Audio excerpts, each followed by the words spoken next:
News. Yadadri Bhuvanagiri జిల్లాలోని pharma కంపెనీలో వరుస పేలులు భయాందోళనకు గురి చేస్తున్నాయి.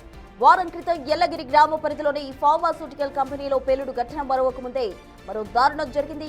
భూదాన్ పోచంపల్లి మండలం దోతిగూడెం గ్రామ శివార్లోని కెమికల్ కంపెనీలో భారీ పేలుడు సంభవించింది. ఈ ఘటనలో ఓ వ్యక్తి సజీవ దహనమయ్యాడు. కంపెనీలో కనీస భద్రతా ప్రమాణాలు పాటించకపోవడమే ప్రమాదానికి కారణంగా తెలుస్తోంది.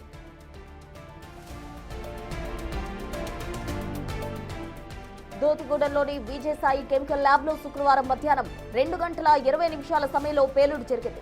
ఈ ప్రమాదంలో కెమిస్ట్ ప్రవీణ్ అక్కడికక్కడే సజీవ దహనమయ్యారు. పవన్ ఓ రసాయనాన్ని డిప్పింగ్ రాడ్ తో చెక్ చేస్తున్న సమయంలో మంటలు చెలరేగాయి. డిప్పింగ్ రాడ్ కు ఎర్తింగ్ లేకపోవడమే ప్రమాదానికి కారణంగా తెలుస్తోంది. డ్రమ్ము పక్కన కెమికల్స్ ఉండడంతో యూనిట్ అంతా మంటలు వ్యాపించాయి. కంపెనీ యాజమాన్యం కనీస భద్రతా ప్రమాణాలు పాటించకపోవడమే ప్రమాదానికి కారణంగా తెలుస్తోంది.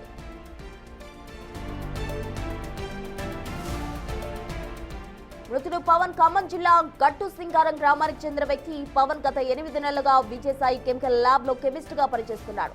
తన షిఫ్ట్ ముగిసిన రిలీవర్ రాకపోవడంతో పని కొనసాగిస్తున్న సమయంలోనే ఈ విషాదం చోటు చేసుకుంది. అయితే కంపెనీ యాజమాన్యం ప్రమాదం జరిగిన విషయం గోప్యంగా ఉంచే ప్రయత్నం చేసింది. అయితే సీసీ ఫుటేజ్ బయటకు రావడంతో అసలు విషయం బయటపడింది. కేసు నమోదు చేసుకున్న పోలీసులు దర్యాప్తు చేస్తున్నారు.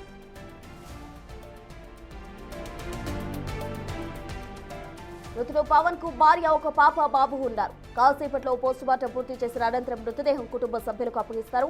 ఇంటికి పెద్ద దిక్కు కోల్పోవడంతో ఆ కుటుంబం దిక్కుతోచని స్థితిలో పడింది. ప్రమాదాన్ని యాజమాన్యం గోప్యంగా ఉంచడంపై వారు ఆగ్రహం వ్యక్తం చేస్తున్నారు. తమకు న్యాయం చేయాలని డిమాండ్ చేస్తున్నారు కుటుంబ సభ్యులు.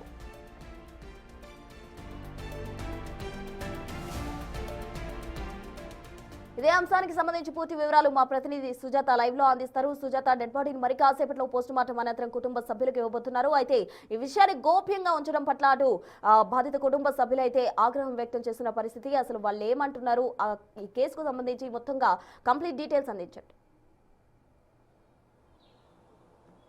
ప్రసూన, భూదాన్ పోచంపల్లి విజయసాయి కెమికల్ ఫ్యాక్టరీలో నిన్న ఒక్కసారిగా మంటలు చెలరేగడం, ఆ తర్వాత పవన్ అక్కడికక్కడే మంటల్లో చిక్కుకొని కాలిపోయాడు. అయితే చాలా మందికి ఈ ఫార్మా కంపెనీలో అసలు మంటలు ఎలా చెలరేగాయి, ఎందుకు అంతగా మంటల్లో చిక్కుపోయి పవన్ అక్కడికక్కడే కాలిపోయాడు అని అనేక అనుమానాలు వ్యక్తమవుతున్నాయి. అయితే ప్రధానంగా ట్రోలిన్ అనే ఒక ఏదైతే లిక్విడ్ లా ఉంటుందో అది ఈ ఫార్మా కంపెనీలో సంబంధించిన యాంటీ ఫంగస్ అనే ఒక సంబంధించినటువంటి ఒక కెమికల్ కి సంబంధించి వాడుతూ ఉంటారు. అయితే ప్రధానంగా మనం చూడొచ్చు ఇక్కడ ఉన్నటువంటి యూనిట్స్ అన్ని వీటికి కెమికల్ కి సంబంధించినటువంటి ఎన్నో యాంటీ ఫంగస్ అనే ఒక దాన్ని తయారు చేసి బయటికి పంపిస్తూ ఉంటారు. ఇక్కడ మనకు కనిపిస్తున్నటువంటి యాస్టీస్ గా నిన్న పవన్ ఇక్కడ ఒక బకెట్ కనిపిస్తుంది. అంటే తాను ఒక డ్రమ్ లో ట్రోలిన్ అనేటువంటి లిక్విడ్ ని వేసి, అంటే ఒక డ్రమ్ వచ్చేసి దాదాపు 200 లీటర్స్ ఉంటుంది. ఆ అందులో ఉన్నటువంటి ఎంత క్వాంటిటీ, ఒకవేళ డ్రమ్ ఇది 200 లీటర్స్ పట్టేది అయితే ఒక 80 కానీ 100 కానీ లిక్విడ్ ట్రోలిన్ అనేటువంటిది కెమికల్ వేసినప్పుడు ప్రధానంగా చెక్ చేస్తూ ఉంటారు. 200 అంటే ఎగ్జాక్ట్గా డ్రమ్ నిండా పోయడం, కానీ ఒక 80 లీటర్స్ కానీ 20 లీటర్స్ పోసినప్పుడు ఎగ్జాక్ట్గా ఇదంతా ఎర్తింగ్ ఇచ్చినటువంటి స్టిక్ మనకి ఇక్కడ కనిపిస్తుంది. కంపల్సరీ దీన్ని డింపింగ్ చేసేటప్పుడు ఈ ఎర్త్ అనేది పెట్టాలి. అప్పుడు ఒకవేళ ఈ కెమికల్ని 2-3 సార్లు ఇట్లా డిప్ చేసేటప్పుడు లోపల ఎర్త్ వచ్చినా సరే ఎర్త్ అనేది భూమి తీసుకొని ఆ పర్సన్కి ఏం కాదు. ఒకవేళ ఈ ఎర్తింగ్కి సంబంధించినటువంటి దీన్ని కానీ తీసి క్లిప్ని తీసి తను డింప్ చేయడం వల్ల ఈ విధంగా డింపింగ్ చేశాడు. ఆ టైంలో ఎర్తింగ్ వచ్చి లోపల ఉన్నటువంటి లిక్విడ్ అనేది కింద తాకడము, అదేవిధంగా ఇది ఐరన్ కావడంతో ఎర్తింగ్ వచ్చినటువంటి టైంలో ఒక్కసారిగా ఈ లిక్విడ్లో నుంచి అంటే ఈ డ్రగ్లో నుంచి ఒక్కసారిగా మంటలు చెలరేగి వెంటనే తన మీదకి పడిపోయాయి, బ్లాస్ట్ అయిపోయాడు.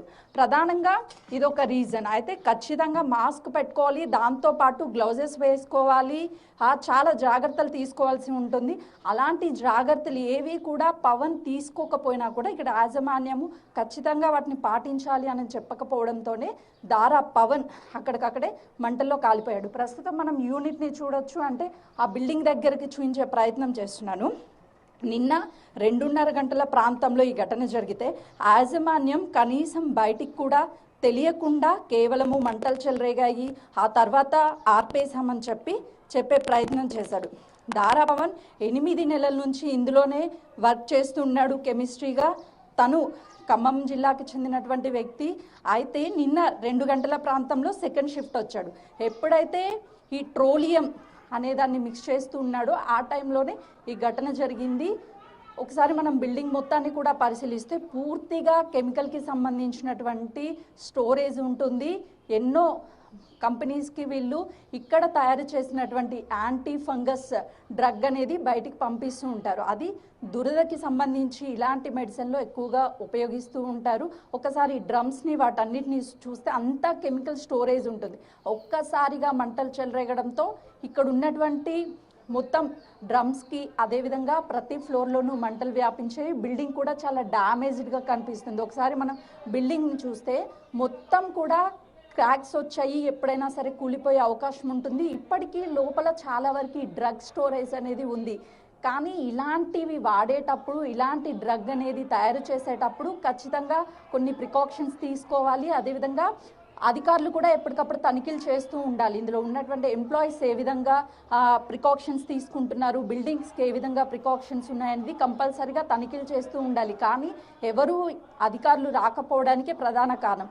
ఇలాంటి ఘటనలు జరిగినప్పుడు చాలా వరకు హడావుడి చేస్తూ ఉంటారు అధికారులు. అంటే 2-3 రోజులు నోటీసులు ఇవ్వడము, ఆ తర్వాత తనిఖీలు చేయడము, చాలా వరకు కంపెనీలను తనిఖీలు చేసాం, ఇలాంటి విషయాలు ఎక్కువగా చెప్తూ ఉంటారు.